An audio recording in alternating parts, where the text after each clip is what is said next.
Okay, good evening, everyone. I'd like to thank everyone for joining us tonight. Tonight is the first night of our Word on the Street fall reading series, and we have our guest, Lyndon Penner, tonight.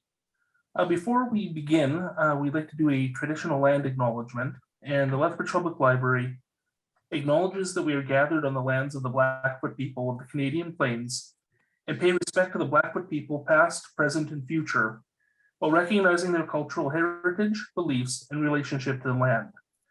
The city of Lethbridge is also home to the Métis Nation of Alberta, Region 3. So tonight's guest is Lyndon Penner. Lyndon grew up in Saskatchewan, but spent a significant portion of his adult life in Alberta, including Lethbridge. He has been intrigued by plants and gardening for as long as anyone can remember, and is able to talk about plants for hours at a time with even just the slightest bit of encouragement. A professional gardener for more than 20 years, many of us know Lyndon from his time working as a guide in Waterton Lakes National Park, as well as our own Nika Yuko Japanese garden. A popular guest speaker and lecturer for universities, colleges, and horticultural societies, Lyndon has written several best-selling books and is now the head gardener for Riding Mountain National Park in Manitoba. Thank you for joining us, Lyndon. No problem. I don't know. Lyndon will be speaking about his latest book, The Way of the Gardener, Lost in the Weeds along the Camino de Santiago. And I look forward to hearing what you have to say. Thank you. Can everybody hear me okay?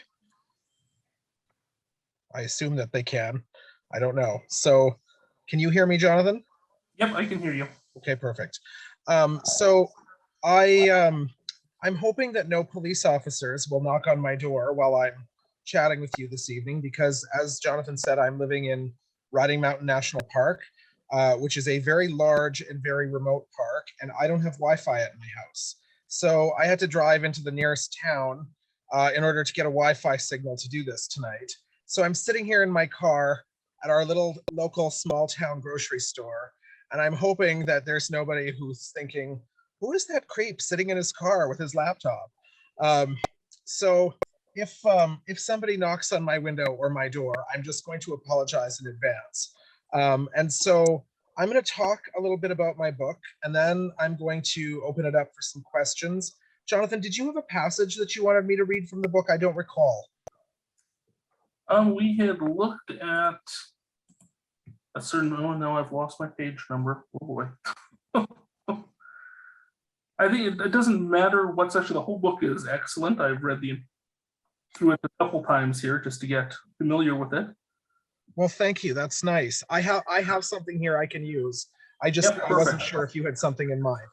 No, it's all good. There's a couple of the parts that were really funny that I thought might be good. There were some other parts that sort of encapsulate the entire sort of feeling of the book, but I think you're probably the best judge of what to read. So thank you. So I accidentally wrote a memoir. I didn't mean to, it just happened. I didn't know that I was writing this book. So what happened was as many of you know, I have written 3 books about gardening in short season areas. And I was working on something else that was quite different. And then what happened was when I got to the end of my contract with my previous publisher, I found a new publisher and I was looking at doing something different. So I was working on something quite different than a gardening book. And then I had an opportunity to go to Spain with my dear friend Carol and walk the Camino Santiago. And I was working on that manuscript. I wasn't getting anywhere with it. And I said, well, I'm going to go walk the Camino. And when I get back, I will finish this manuscript and perhaps I will have some particularly amazing insight or revelation or, something like that I will be able to put into a book form. While I was on the Camino, I kept a journal. And when I got back, I tried to finish this book, like I said, that I was working on. And they didn't really care for it, but they really liked what I'd written about the Camino. And we kind of went back and forth with this for a little while. And then I finally said to them, well, I kept a journal while I was on the Camino. Why don't I just send it to you guys and you can tell me what part of it that you like, and we'll see if we can incorporate some of that into this manuscript that I'm working on. And so I sent them my Camino journal, and the publisher said, "This is the book. This is the story. This is what we're going to publish." And I said, "Really?"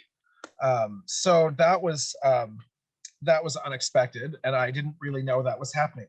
So oh, there we go. So I wrote a memoir, and I didn't mean to, and I hope you will really enjoy it. That's pretty much the extent of it, is that I accidentally wrote a book.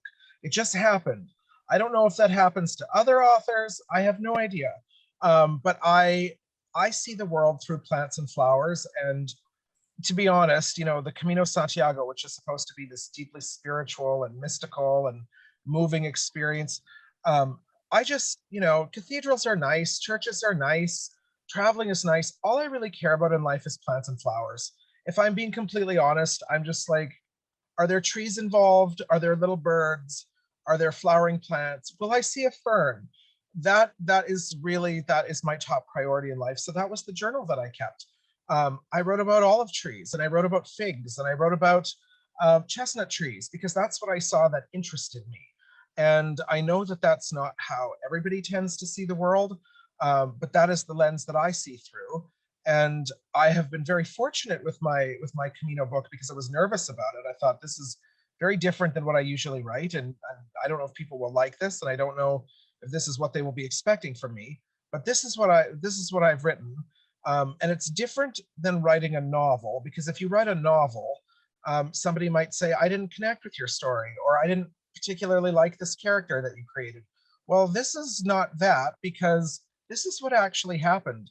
This is the actual account of how it was. And a friend of mine said, this would have been a way better book if you had been more hilarious. And I said, yeah, but I didn't embellish anything. I just told it like it was. If I had embellished, it would be a laugh riot. But I didn't. It's very truthful. It's very authentic. It's very, I think by nature, I'm a little bit of a grumpy person. I think by nature, I'm a little bit of a curmudgeon. I tend to prefer animals and trees to people, which is not a commentary on any of you fine folks, of course not. But that's just kind of how I'm wired. So a lot has been written about the Camino, like a lot. But as far as I am aware, and as far as my publisher was aware, nobody had really written about the Camino from a sort of naturalist, gardening, botanical sort of a perspective. So quite a number of people who have read it, who know the Camino and who know about the Camino, have found it refreshing, which I find interesting, because I hadn't really expected that to be the response. I've had one or two people say, with the pandemic, I haven't really been able to travel, and your book helped me to sort of, travel to Spain without leaving my armchair, which is a really, really nice compliment. And so I think before I read a passage from it, just for anybody who's listening who's not actually familiar with the Camino, I will try and lay it out very very succinctly for you. So Saint James, the Apostle of Christ, is believed to be buried in Santiago, Santiago Compostela, which is a city in Spain. Tradition holds that Saint James brought the gospel to what is now modern day Spain, and that this magnificent cathedral was erected at the site of his bones, where they are buried. And so for 1,500 or 2,000 years, people have traditionally walked from across Europe for the privilege of praying at the tomb of the saint, of somebody who physically knew Jesus. So the walk, the Camino Santiago, which translates literally as the way of Saint James, there's different routes, but I did the Camino Francais, the French Camino, the traditional Camino. And so you start in Saint-Jean-Pied-de-Port, which is a tiny and charming little picture storybook town in the south of France. And you literally walk up over the Pyrenees on the French side, and you come down on the Spanish side, and then you walk across northern Spain. And the trail is 800 kilometers long, which is an outrageous and ridiculous distance to walk. That is, like, who walks that far? Nobody's smart. So you walk for 800 kilometers. It took us 6 weeks. It was very interesting. I don't think I would do it again, but I'm really glad that I did it. I really enjoyed that experience. There was some really wonderful food. I met some lovely people. I hugged some really beautiful olive trees. That was pretty much my journey, and now I have a book about it. So, good job, me. Well done. Um, but mostly on the walking part, not so much the writing a book is an event, but walking 800 kilometers is the bigger accomplishment, I think, than writing a book. Although I guess writing a book actually takes longer than walking the Camino. If you count from the time you've written it to the time that it's in the reader's hands, it's shorter to just walk the Camino than to really write a book. So I am going to read a short little passage here from the book. And this will, let me just see if I can find it here. It is dark in my car, so let me just make sure I've got adequate lighting here. So this is, mostly I write about plants, and from what the publisher tells me, the people from the reviews, because I don't read any of the reviews, people really particularly like when I write about plants, less so than when I write about people or places, because apparently I come across as grumpy in some places, which is okay because I come across as grumpy in real life too sometimes. So I'm going to read to you a little bit about gourds, because there is one of the symbols of St. James is the gourd. And so here we go. All across the Camino, there are depictions of St. James. This makes sense. It is the way of St. James, after all. He's almost always shown as a rather robust figure, typically decorated in some way with a scallop shell and often carrying a staff. On the top of the staff is an unusually shaped gourd. I like gourds, so this made me curious. Gourds belong in the same family as squash and pumpkins and melons and zucchini and cucumbers and loofahs. I really, really like this family of plants. Pumpkins in particular incite in me a kind of rapturous, profound joy that I cannot explain. They make me gloriously, exuberantly happy. I once read an article about cucurbitaceans, people who are subject to this upwelling of joy from this group of mostly burly and beefy vines, so I'm not the only one who has this condition. The fact that St. James apparently traveled around with a gourd makes me suspect that he was something of a jolly and practical fellow who would have been good fun to sit down and have probably a very tiny cup of coffee with. More on the tiny cups of Spanish coffee in a moment. Most of the true gourds are native to Africa and Asia, and they have been known for thousands of years. There are, fittingly, even references to gourds in the Bible. Most gourds are very fast-growing annual vines from the tropics and the subtropics, and their cultivation is the same as for pumpkins and squash, though they have a much higher tolerance for humidity. Typically, gourds have small yellow flowers that give way to strange, whimsical fruits that can be warty or winged or ridged or flattened or oblong or pear-shaped or spoon-shaped or globe-shaped or any combination of these. The fruits can be white or ivory or red or yellow or any shade of green or orange or buff, and although they are not poisonous, they are generally considered unpalatable and have little, if any, flavor. What is interesting about gourds is how they are utilized throughout the world. In Asia, they are sometimes eaten as food. In Africa, they are more items of utility, with all manner of things being made from them. And in North America, they are regarded as decorative or as ornamental plants. This has led to us breeding a lot of interesting and ornamental gourds. So I'm going to just skip ahead here for a moment and explain why the gourd is significant to St. James. So I wax poetic about gourds here for a moment. And then, here it is. In Africa, gourds are often referred to as calabash, and they are used to make everything from musical instruments to drinking vessels. This was the purpose of St. James's gourd. It served, most likely, as a vessel to drink from. Well-cured gourds are mostly waterproof, extremely lightweight, and very durable. They cost practically nothing and would have been the ideal thing for a traveler to reach into a stream to get him or herself a drink of water. Forget the Nalgene bottles of today. If you were a pilgrim centuries ago, you would go about with a gourd. I also suspect that St. James carried a gourd with him just because he liked gourds, as I do. I suspect he was secretly a cucurbitacean. What apostle of the Lord would not have been delighted by such a plant? So there's, people go because St. James is, one of the apostles of Christ, and it was a path to holiness in some ways. And people focus on his life and his ministry and what it all means and everything like that. And I said, wait a minute, St. James carries a gourd. Let's talk about gourds for a minute. And apparently, I'm really the only person who cares, because other than passing references to the number of gourds that that people carried around back then, nobody really talked about them. And that was the thing I wanted more information about. Why does St. James carry a gourd? Nobody else cared. I cared. So that's just kind of how I see the world. And the book is sort of written that way, that it's basically me wandering through Spain and marveling at things like gourds and almonds and figs and olives and chestnuts and pomegranates and all of that was the journey for me. And it was a fun journey, and it was a challenging journey, and it was an interesting journey. And I'm glad that I don't have to walk anywhere that far ever again.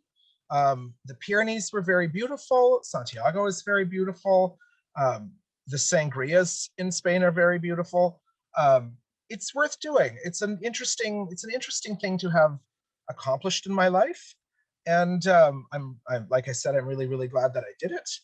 And now someday, perhaps my nephews will read about Uncle Lyndon's journey across Spain and think maybe they'll be inspired by it. I don't know. I hope so.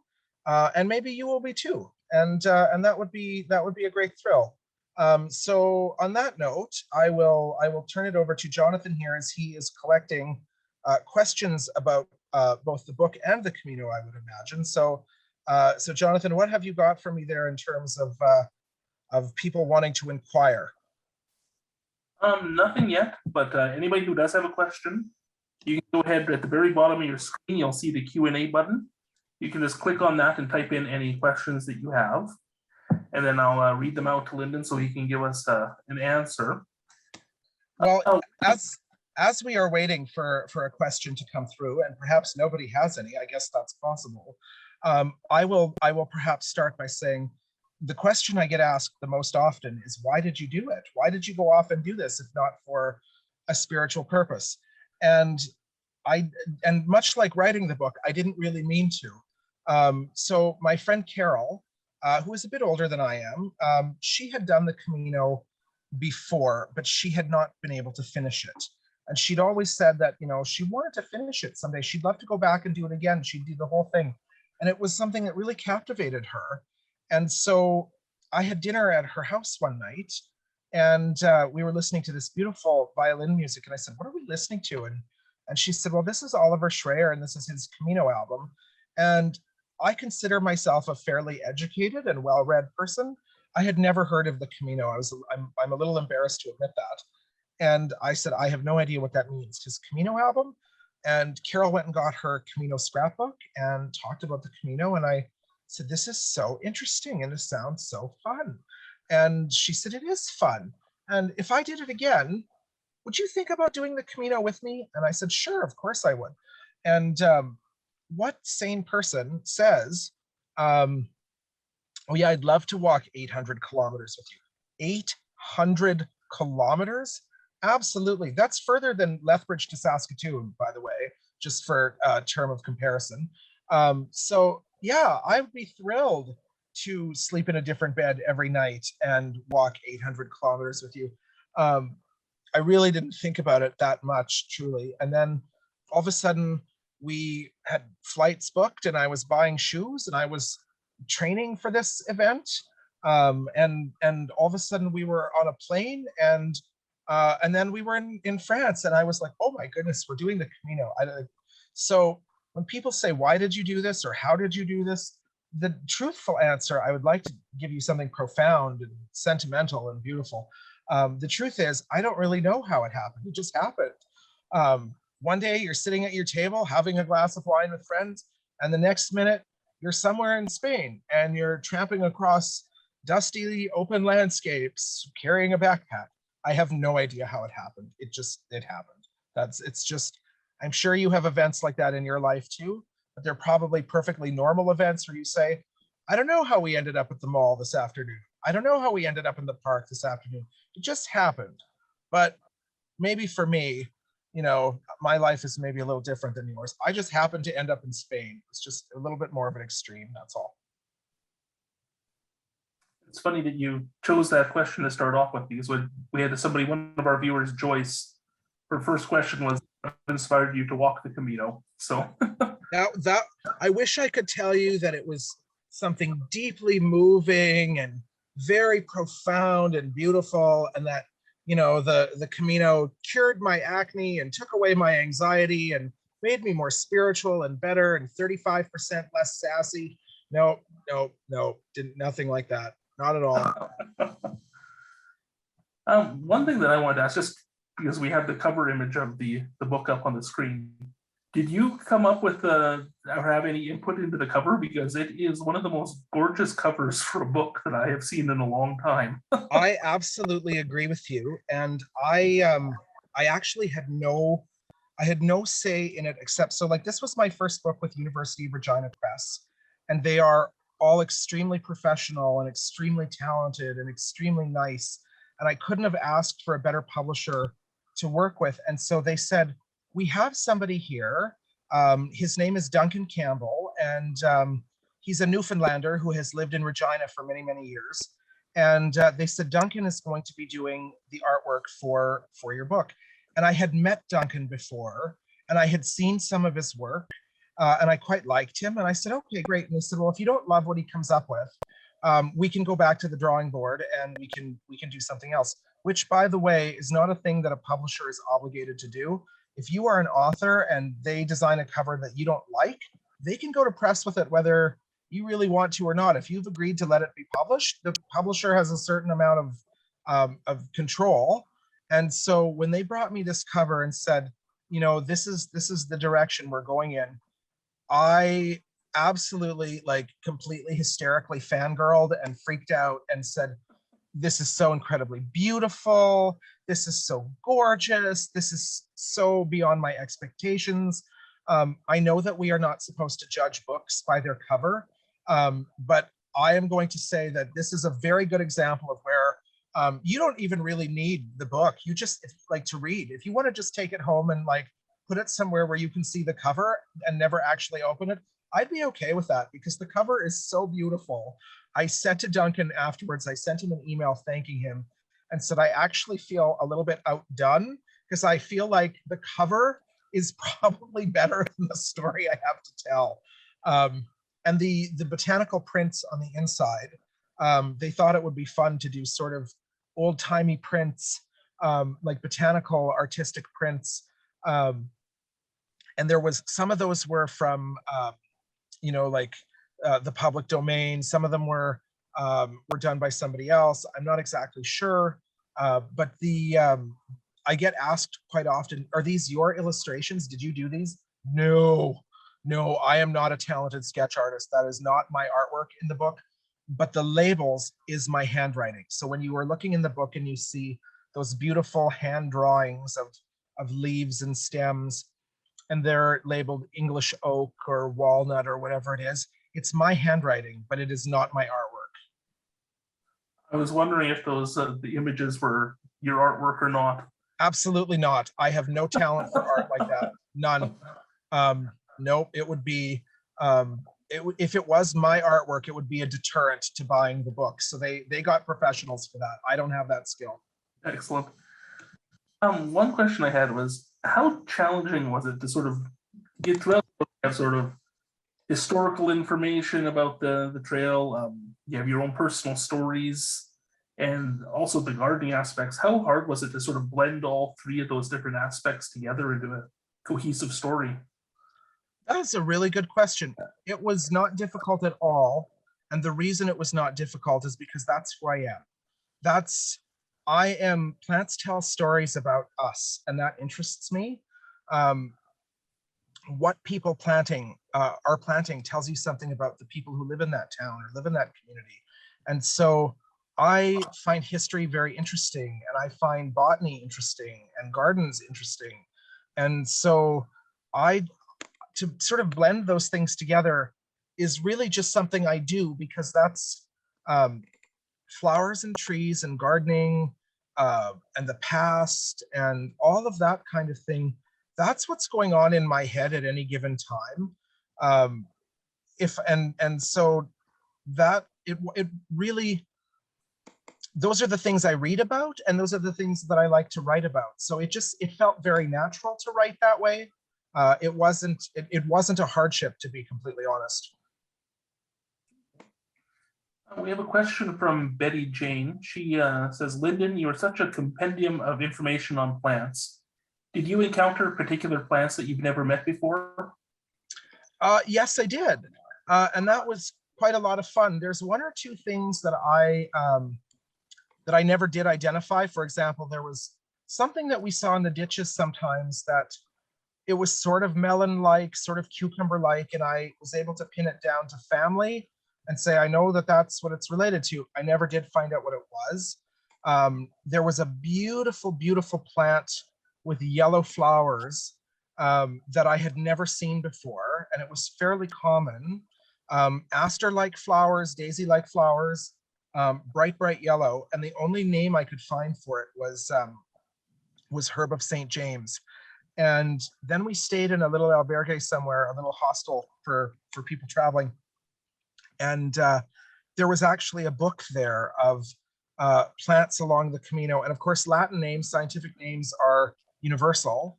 And so I was able to find that plant in this mostly Spanish book, but it had a Latin name, which meant I was able to ID it. And it was Aster family. It was a species of Senecio. I had never seen it before. I will probably never see it again.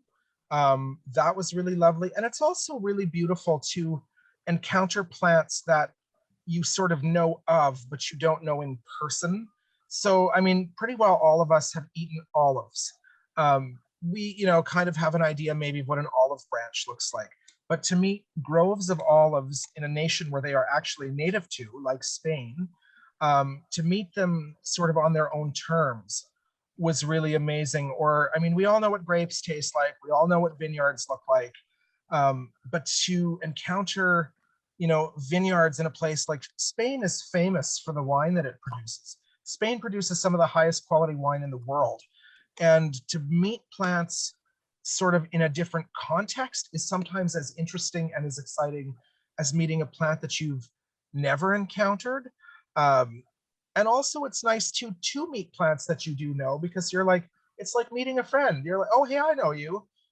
So and especially when you're far from home, it's nice to see something familiar. But there was certainly plants that I didn't know. There was a couple of times we walked through little towns and I saw flowers and went, I don't know what that is. And often I could narrow it down to, is it daisy family? Is it rose family? I could do things like that, but there was quite a few that I'm like, nope, don't know what that was. And that's exciting. We have another question from Joyce. Well, two questions from Joyce. I'll start with one and then we'll let you answer that and then move on to the second one. But she wants to know, what was the highlight of your trip? The highlight of the trip, that would be, it's a little bit of a toss-up. Either the olive groves, because they are something that I think about probably the most, or crossing the Pyrenees. The Pyrenees Mountains are the 4th highest mountain range in the world. And I was very nervous about crossing them on foot. And you do that right at the beginning of the journey. And the general consensus that I heard was that if you can manage to cross the Pyrenees, you can do the rest of the journey. And so I was fully expecting crossing the Pyrenees to be difficult. And it was, but it was also so incredibly beautiful that I almost forgot that it was challenging physically. It was so windy up there and so green. And then clouds would billow in, and then, they would cover a valley and you'd go further on. And then suddenly the clouds would part and you would be looking down into like this delicious, lush greenery. And there was, cattle and sheep and goats moving across the road, and you'd hear the wind and you'd hear the tinkling of cowbells. And you realize that the people are living here in the Pyrenees very much like they did thousands of years ago. There's very little change, in many ways. And so crossing the Pyrenees was so so adventurous and so rugged and so windswept and desolate in a beautiful way and remote. And just, I will always, always have really, really good memories of the Pyrenees and of the olive trees. I think those are my two most favorite things. Those are the two things from the Camino that I think about the most since returning home. Okay. And her follow-up question was, what would you consider the low light of the trip? The smoking. I don't even have to think about the smoking. So I am really, really sensitive to nicotine. And so people smoking, and if you are in the audience tonight and you happen to be a smoker, this is not a personal commentary on you, but if I'm around cigarettes, it makes my eyes really red and puffy, and it makes my nose run, and it makes my throat really scratchy, and it's just generally very uncomfortable and very unsexy. So I can't be around smokers. I've never smoked. It's really, really unpleasant for me to be around tobacco smoke, cigarette smoke. And absolutely every single person, I think, in Spain smokes. And so when we were walking in remote areas and out in the country, it was mostly fine. But when we would walk through Spanish cities, absolutely everybody everywhere was smoking. You go to a restaurant and they immediately put an ashtray down on your table because they just assume that you will smoke. You can still buy cigarettes out of vending machines in Spain, which Canada hasn't seen since the 1980s. I'm absolutely certain that in at least one place, maybe more, I saw somebody with a cigarette in each hand at the same time. Like, if you are a smoker, you will probably absolutely love Spain because you can smoke anywhere you want. There is no such thing as a no smoking sign. You could smoke like a chimney and nobody will say a word to you about it. If you are a non-smoker, it is taken as a little bit of a slight eccentricity.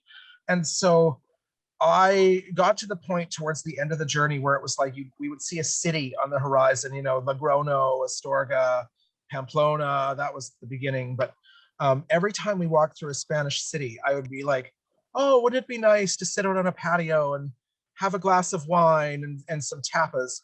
It would be nice, except everybody on the patio is smoking. And I'm going to be a mess, physically a mess in 5 or 6 minutes. And so that was absolutely the hardest part of the Camino for me, was the smoking. And so nobody tells you that in the tourist brochures, that absolutely everybody smokes. And since I actually wrote about that in the book, I haven't traveled a lot in Europe. And so I've had people say, oh yeah, Portugal's like that, Greece is like that, Italy is like that. Anywhere in the Mediterranean that you go, it's everybody smokes. And I said, why don't we talk about that? Like, I would change travel plans to stay out of a place that isn't as smoky as some of. So that was without question the worst thing about the trip for me. And as I said, that is not a commentary on you if you are a smoker. I'm not dumping on you as a human. I'm just saying that for myself, that is a thing I have a great deal of trouble actually being around and physically being able to endure. So that was my worst thing about it. And the second worst thing, which is going to make me sound like the entitled Westerner that I am, was that you absolutely cannot get a large coffee or a coffee to go in Spain. And when you walk 25 kilometers every day and you've got to get up early to do it, I just want a very large coffee to go, and you can't get one. And at the beginning, it seems charming and, oh, isn't that different? And what an interesting custom. And by the end of it, you're like, if somebody doesn't bring me a large coffee now, I'm going to start breaking bones. Like, so that's perhaps where the grumpiness comes in, because I would have done shameful things for a large coffee. That's too funny. One thing that I wanted to ask was that The Way of the Gardener is a lot more personal compared to your other books that you've published. Yes. How difficult was it to share some of those personal thoughts and feelings and come out into the world like that? It was very difficult, but I had an amazing editor who pushed me. I worked with this absolutely fabulous and amazing human being named Alex. And when Alex went through the manuscript, he would say things to me like, and for anybody who doesn't know, when you write a book, you don't just write it and send it in and then they print it 6 weeks later. There's a lot of back and forth. There's a lot of maybe we could reword this, maybe we could revisit this. You've written 3 pages about this, we need 12. You've written 12 pages about this, we need 3. There's editing a manuscript is it is an event in your life, and it can take weeks or months. And so Alex would read a passage and he would send it back to me and he'd say, "You're really angry in this passage, tell me why." And I would say, "I'm not angry in that passage." "Okay, but you're coming across that way. So tell me why you're angry." And I would say, "Oh, okay." Or he'd say, "Lyndon, you've described something really beautifully here, but I need you to tell me what you're feeling here.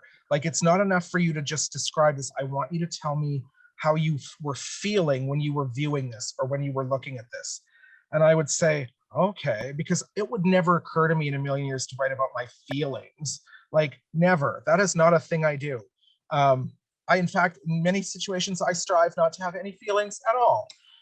And so, like, or he would say, "You're telling me what you're feeling in this place, but I need you to be more visual. I need you to tell me, in addition to how this made you feel, I need to know, make me see it, make me visualize it, like make me feel like I was there." And so there was a lot of back and forth like that where, like, and there was even a few places where he was like, "I need you to be really, really honest here. I need you to be really, really your most authentic voice. Because if it's not coming from a place of authenticity and realness, it's not going to connect with your readers. So you haven't written like this before for the public." So he said, if you want people who read the book to feel like they've sort of gotten to know you, that they sort of have an understanding of you as a person, if you want to have a reader remember this book and feel a real connection with you, which is what a good writer does, you have to be your most vulnerable self. And it's scary, but I want you to try it. And I think I was able to do that because I trusted him. He seemed to get my humor. He seemed to get my motivation. Alex was just a really, really talented and kind person, and was just instrumental. If the book is any good, a large portion of that gratitude is to Alex, because otherwise I would not have written that way. Well, I think you were really able to, by showing that sort of vulnerable side, it really, at least for me, did forge sort of a connection between me, the reader, and you, the author. It was, Thank you. That's nice. That's nice to hear. Yeah, I don't know that I'd be able to put myself out like that, and I have to admire your courage there. Well, the only way that I can really do it is that I don't read any of the reviews. I don't read any. I sort of adopted the attitude that what other people think of my book is none of my business, because 10 people can say that they really like your book, and the one person who says something really, really vicious and nasty about it, that's what you remember at night. So I just don't read any of them. So I can only be vulnerable to a degree. I can be vulnerable as long as I don't have to deal with reactions to it. No, I totally understand that. That's a good outlook to have. Yeah. It's interesting that you said earlier that that you didn't really embellish anything, or else it would have been a laugh riot. I found that there were some moments in this book that I laughed so hard that I cried. I think my wife's like, "I thought this was a book about gardening and plants," and I'm like, "Well, there's some scenes in here they're pretty funny. In particular, when you encountered somebody sitting in the dark in a washroom." Yes. Yes, it was pretty good. That is still something that Carol and I laugh about. That there's a certain amount of weirdness on the Camino, and I have certainly talked to other people who have done the Camino, and it's one of the things, like, people who have read the book that have also done the Camino laugh, not only because the story is funny in itself, but because they've all had something similar, or maybe like even completely different, but there's always at least one episode of pure, unadulterated, bizarre weirdness from the Camino. And at the time, it's ridiculous and absurd and strange and kind of odd. And later you're like, oh my goodness, this is hilarious. So it wasn't hilarious in the moment. It was just sort of vaguely upsetting. And now it's funny. And those are the best stories in your life. Things that at the time you're like, what is happening, are always a really good story later. Oh yeah, it's something we will share for years down the road. Yeah, it's there. My mother read the book, and I thought for sure that she was going to say something to me about that passage, and she didn't. And I haven't decided if that's a good thing or not. We have a question from Brenda. She wants to know if you would try another pilgrimage route. That there's one from Canterbury to Rome that she would enjoy reading your take on all the plants along these different routes that are available. Well, that's a lovely compliment. I don't know if I would do another pilgrimage in the sense that I've done one now. I sort of have an idea of what a pilgrimage is like because I've done one. There would be one exception to that I would make is I would actually love to do kind of a pilgrimage in Ireland. I've never been to Ireland, but I've always wanted to go. And I would love to do something where, there's routes along the coast in that little country. There's routes through sacred standing stones and circles and the Giant's Causeway. And I had this idea in my head that I would love to do sort of this walk through Ireland, and that would be sort of my own personal pilgrimage that I would like to do. And actually, it almost happened. I turned 40 last year, and I was very, very excited to turn 40. And I had been stashing money away. And so in February, I booked my flight to Ireland. I was leaving in September. I had my itinerary sort of down. I'd had everything picked up. And then in March, this global health crisis that you might be familiar with called the pandemic. I don't know if you've heard of it or not. But anyway, this thing called the pandemic came along and absolutely ruined everything in every conceivable way. And so in July, when I realized that this was not a temporary hiccup in the fabric of the world, but rather, a historical event, I had to cancel my flight to Ireland, and I had to cancel all of those things. And it was supposed to be my 40th birthday present to myself. And I consoled myself for several months after the cancellation by saying, Ireland does not have a best before date. Ireland does not have an expiry date. It has been sitting there for thousands of years. It's not going to suddenly fall into the sea. Eventually you will be able to go. It's just not right now. So if I do that, I may write about it, but also having my new position here at Riding Mountain National Park, it's so exciting and so wonderful to be living in a cabin in the wilderness in a huge and remote national park full of flowers and wildlife. I started journaling about it in May when I got here. And I realized this week that I've got almost 300 pages of ramblings about flowers and trees and bears and birds and wildlife. And I may have accidentally written a book about Riding Mountain National Park, which I'm not sure how Parks Canada will feel about that. I don't know. I don't know if this is something that will ever be published. But I sort of am like, oh my goodness, I've written another book. I didn't even think I had time, but I write in the evening before I go to bed, sometimes with a glass of wine, sometimes with hot chocolate, and it relaxes me and I unwind that way. And so that might be the next book.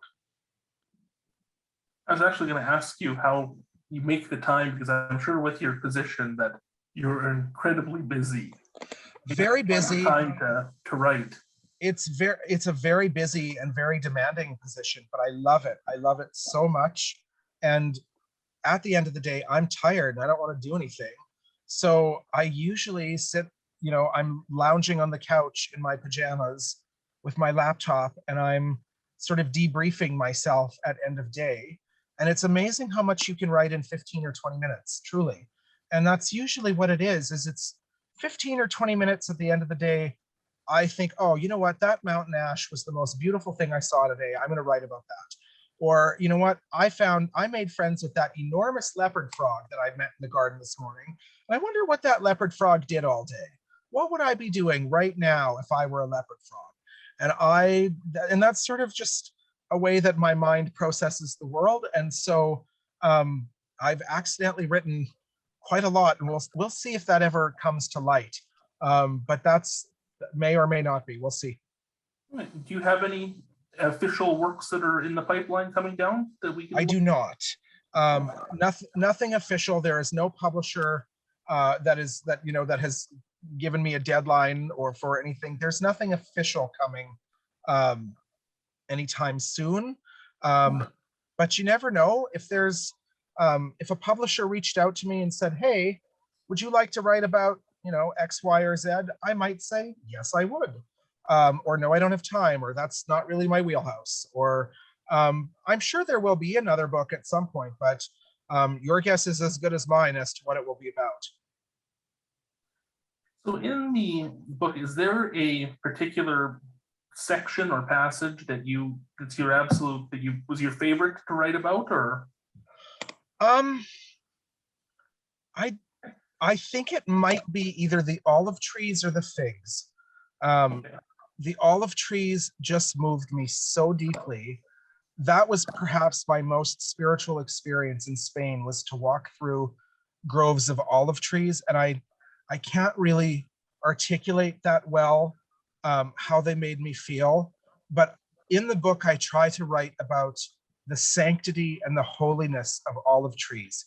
And probably and trying to get that on paper was difficult, but also I really worked on it to try and get it right. I still wasn't entirely satisfied with it at the end of it.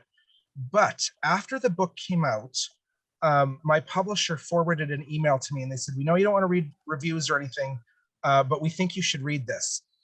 And it was an email from a young reader in his early 20s. And he had gone to Italy as part of his practicum for university. And he had been so enthralled with these groves of olive trees in Italy. And he said, they moved me in this very particular way that I could not eloquently describe. And he said, and I tried to explain it to my parents when I got home, and I couldn't do it. And then I read your book, and you said what I felt about the olive trees. So I read that passage to my mom and dad, and they finally got it. And I think that was the highest praise for the book that I've actually gotten. So that might be my favorite passage, because as a writer, the passage that I didn't think I had gotten quite right, that I hadn't quite nailed it in the way that writers want to do, it was perfect for somebody else. Somebody else found it and said, "Yeah, this is what I wanted to say, and I couldn't say it." And I think every writer has that. There's like, for me, a good example is Mary Oliver, the poet. Mary Oliver says in 2 lines what I try and say in pages and can't. Like, she's able to say so much with so few words. And so there's always some other writer who is able to say what you're trying to say and say it better. But I was really, really pleased afterwards, after that email, that what I thought hadn't quite made the grade was perfect for someone else. And I think there's a good lesson in that. I think you did a really good job of capturing sort of your feelings, in particular with the olive trees. And I think it especially came across well when you contrast it with your thoughts on some of the cathedrals, how troubling those were for you. I think it really brought more attention to how sort of there was a religious, sort of spiritual connection with the olive trees. Yes, absolutely. We had a comment from Joyce. She's just commenting that Ireland is so beautiful that she and her spa sisters went there on a walking trip, and they highly recommend that you go, and that you could write an incredible book after going on a trip like that. Okay, well, that's good to know. I don't know if it might be a little bit of rubbing salt in the wound that you weren't able to go. Because I keep telling myself that, Ireland is not in any danger. Ireland is a destination that is always going to be available. There's no like intense political unrest in Ireland that would prevent you from traveling there. I don't recall there ever being, like any kind of travel restriction or warning that, Ireland's borders are closed. So I just say to myself, it's okay, I'll get there eventually. It might not be today, might not be this year, but eventually I'll get there. Oh, exactly. Eventually we'll reach a new normal, and we'll be able to go to places that we've been wanting to go to. And I think it builds anticipation for us. Absolutely. So just want to remind everybody that we just have about 10 minutes left or so, so if you have any questions, just pop them into the Q&A down below. And I'll try and squeeze them in before we end here. So is there anything in the book that you included that afterwards you thought, oh, maybe I shouldn't have included that. I'm not really happy with that. I wish I could have taken it out, or? No, but interestingly, I had the opposite of that, because there's something that I remember writing about, and for the life of me, I could not find it in the book afterwards because I was actually going to read it for another event, and I could not find it, and I wonder if maybe it did not make the editing process, or if maybe I just was, I was tired and I couldn't find it. But one thing I did write about, there was one place where we walked past this very large cemetery, and there was a sign over the cemetery, and it was written in Spanish, French, and English. And it was a message from the people in the cemetery, from the dead to the living. And it says, what you are, I once was. What I am, you soon will be. And it was this message to pilgrims walking the Camino that basically the message essentially was to make friends with your own mortality. We are so afraid of death in Western culture. We don't talk about it. We don't address it. We don't know how to grieve properly. We are so upset by death that we won't even say somebody died. We will say they passed away. If somebody dies on a flight or in a hospital or in a hotel, we immediately cover the body with a sheet, lest anybody see the dead. The West is not good at dealing with death. And lots of cultures, many cultures, death is seen as a transition. It's seen as, the completion of the journey, that it's nothing to be feared, that it's something sacred, that it's essential, that it's death is part of life. And so I often think about that passage because this signage was meant to be a comfort to the pilgrims. It was not meant to be threatening. It was not meant to be morbid or creepy. It was meant to say to people, this earthly journey that you're on, we all have the same destination. We all end up in the grave. We are all made from the same material. We are all from the same place. We all have the same destination. And so the implication of it was live well, make good choices, make your life count, make your life matter, because one day you will be in the cemetery and all those in the cemetery were once where you are. And that should not be a frightening concept. That should be a motivating concept because death is certain. And there's nothing you can gain by being afraid of it or by pretending it's not going to happen. We are all just future corpses, truly. Like we are all, that is, and lots of people do not like hearing that. But it's the truth. And if you can recognize the truth, then you can, perhaps you can live more freely, perhaps you can live more fully. And I think about that quote in the cemetery quite often. And it bugs me that I can't find it in the book because I remember writing about it. And I assume it must have not survived the editing process. But I don't think there's anything in the book that I really regret having put in it, because you have the option as an author that, when they send you the final manuscript, that is your last chance to say, I am not comfortable putting this in the book. So when it goes to press, by that point, if you're not completely satisfied with it, that's a you problem. That's not a publisher problem. That's something you are going to have to talk to your therapist about.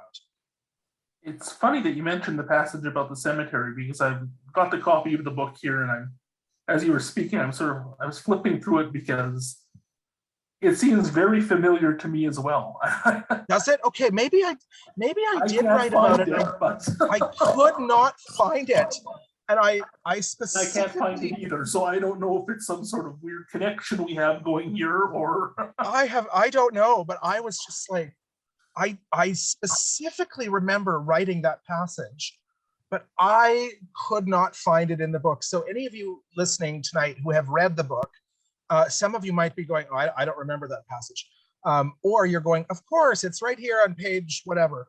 But either way, that was one thing that I thought, if that didn't make it in the book, it should have. So have you stayed in touch with any of the people that you met along the trail? A little bit. There is a lovely woman in Italy named Patricia who walks a small section of the Camino every year, and she was friendliness itself. And every once in a while, I will get a message and I will get an email from Patricia. And she lives near Milan, and she always says, she says to come and visit, and it's usually just one line or two, and it's very, very sweet. Mark and Isabel in Australia, I am still in touch with via email periodically, not every day, but every so often. Glenn and Sue in Texas, I occasionally hear from. And there was also Scott from Florida, who every once in a great while I will get a text message from. So I am in touch with some of my Camino people, but not on a daily or weekly basis. It's more of an every couple of months. I did send oh yes, and Sandy in Edmonton as well, I'm still in touch with. I did send everybody that basically got a big mention in the book a copy of the book. So Sandy got one, and Mark and Isabel got one, and Sue and Glenn got one. And this is a memoir. These are real people mentioned in the book. And I was very nervous when I sent them all copies of the book, because you don't know, like sometimes the shared experience you remember differently than somebody who was there with you. Right. And so I thought, oh God, I hope that nobody's offended. I hope that nobody is upset by this. And of course, Carol, my dear friend that I did the Camino with, obviously I'm still in touch with her. But all of them, when the book first came out, I mailed them a copy of the book, and then waited with a great deal of anxiety for several weeks to hear back from them, because just because the book has arrived in their mailbox doesn't mean that they've read it. And all of them loved it, which was a great relief for me. And Isabel in Melbourne said to me how incredibly surreal it was to be reading a book and be in it when somebody else writes a book and you are in the book because you were there for the events in the book. She said that it was very surreal and it was almost an out-of-body experience for her, which I can sort of understand, because I would have had, if the reverse had happened, if Isabel had written a book about the Camino and I'd gotten it and I'm featured in some of her stories, it would feel weird. It would be probably cool, but weird. And so she was perhaps the most intrigued with it. And she really loved it. So that was nice. That's great to hear. I don't think you didn't need to worry about any of them not liking the way they were portrayed. I don't think. I think everybody came across very well, and you were very complimentary. So well, I tried to be, and not to the sake of painting them as saints. No.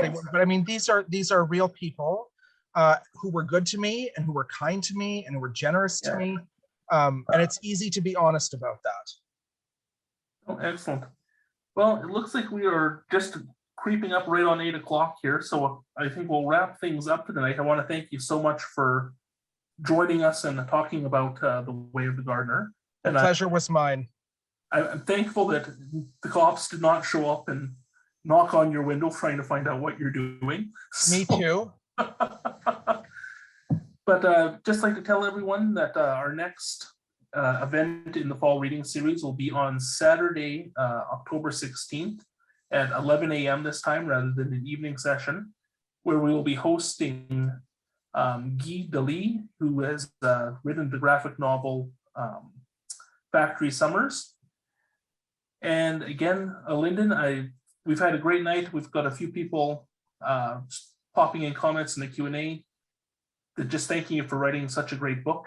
And, oh, how kind. Thank you. That's nice. And some people have gifted them to friends. So lovely. I appreciate that. Thank you.